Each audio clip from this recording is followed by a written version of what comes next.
Hello बच्चों। आइए देखते हैं बच्चों हमारा प्रश्न क्या है। हमारा प्रश्न है बच्चों, क्रियात्मक समूह के दो उदाहरण दीजिए। ठीक है बच्चों, कितने उदाहरण में देने हैं? दो उदाहरण। ठीक है बच्चों, आइए सबसे पहले हम प्रश्न की मुख्य उदाहरण की बच्चों बात करते हैं। ठीक है बच्चों, इसमें बच्चों डायरेक्ट पूछा गया है उदाहरण। ठीक है बच्चों, लेकिन हमें सबसे पहले क्या देखना है, इस क्रियात्मक समूह की परिभाषा की, आखिर में ये होते क्या है। ठीक है बच्चों, सबसे पहले बात करेंगे प्रश्न की मुख्य अवधारणा की। मुख्य अवधारणा।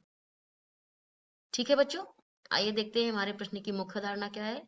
तो बच्चों प्रश्न की मुख्य धारणा है क्रियात्मक समूह के विषय में जानकारी। ठीक है बच्चों, क्रियात्मक समूह के विषय में जानकारी। ठीक है बच्चों, आइए देखते हैं अब हमारा इसके, अगर बच्चों परिभाषा की बात करें तो इसकी परिभाषा कुछ इस प्रकार है, हम लिखकर देखेंगे कि कार्बनिक यौगिकों में उपस्थित, क्या है बच्चों, कार्बनिक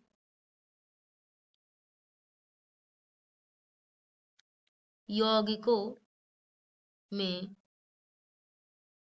बच्चों ये उपस्थित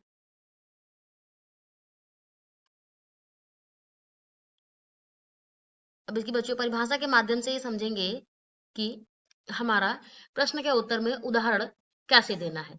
कार्बनिक यौगिक में उपस्थित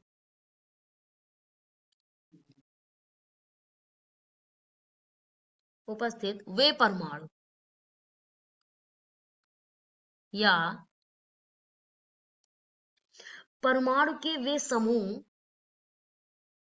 कोई बच्चों परमाणु भी हो सकता है या फिर परमाणुओं का समूह भी हो सकता है। ठीक है बच्चों, परमाणु के वे समूह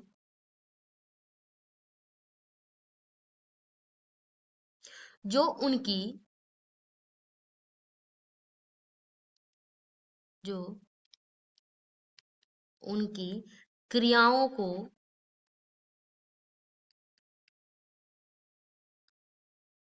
मुख्य रूप से निर्धारित करते हैं। ठीक है बच्चों, जो उनकी क्रियाओं को क्या करते हैं, मुख्य रूप से निर्धारित करते हैं। ठीक है बच्चों,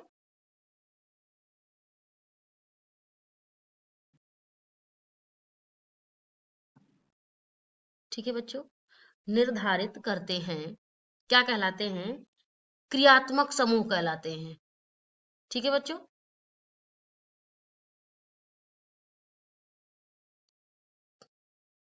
क्रियात्मक समूह कहलाते हैं।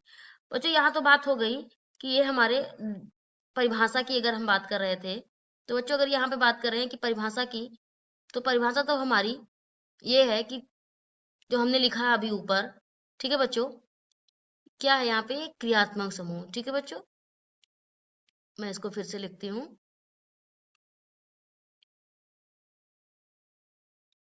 क्रियात्मक समूह कहलाते हैं। ठीक है बच्चों,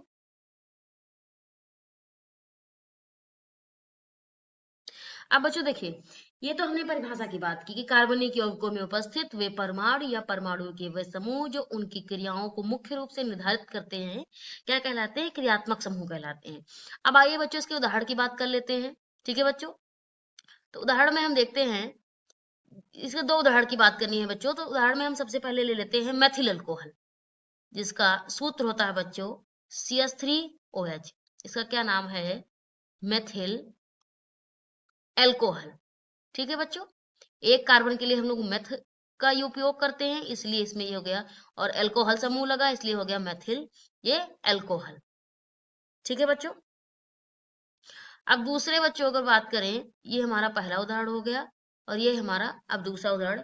इसमें हम ले लेते हैं एसिटिक अम्ल। इसका बच्चों पर सूत्र होता है CH3COOH। इसका नाम बच्चों होता है एसिटिक अम्ल। ठीक है बच्चों, एसिटिक अम्ल। अब बच्चों ये तो हमने उदाहरण के जो लिख लिया कि हमारे मेथिल अल्कोहल है और एसिटिक अम्ल है। अब बच्चों इसमें जान लेते हैं कि इसमें जो क्रियात्मक समूह क्या है। तो बच्चों इसमें क्रियात्मक समूह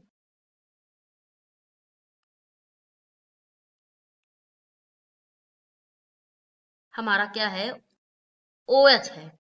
ठीक है बच्चों, और जो हमारा इसमें क्रियात्मक समूह है, क्योंकि बच्चों हम बात क्रियात्मक समूह की कर रहे हैं, ठीक है, तो इसमें जो हमारा क्रियात्मक समूह है वो क्या है, COOH है। ठीक है बच्चों, तो ये हमारा क्रियात्मक समूह हो गए, ये OH और इसमें ये COOH।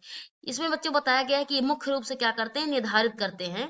तो ये बताते हैं कि हमें जैसे इसमें मेथिल अल्कोहल, इस शब्द के अंत में जो अल्कोहल लगा है मतलब इस OH ग्रुप की वजह से यहाँ पे अल्कोहल, और ये अम्ल है। ठीक है बच्चों, तो ये आपका एक पहला उदाहरण हो गया, ये आपका दूसरा उदाहरण हो गया।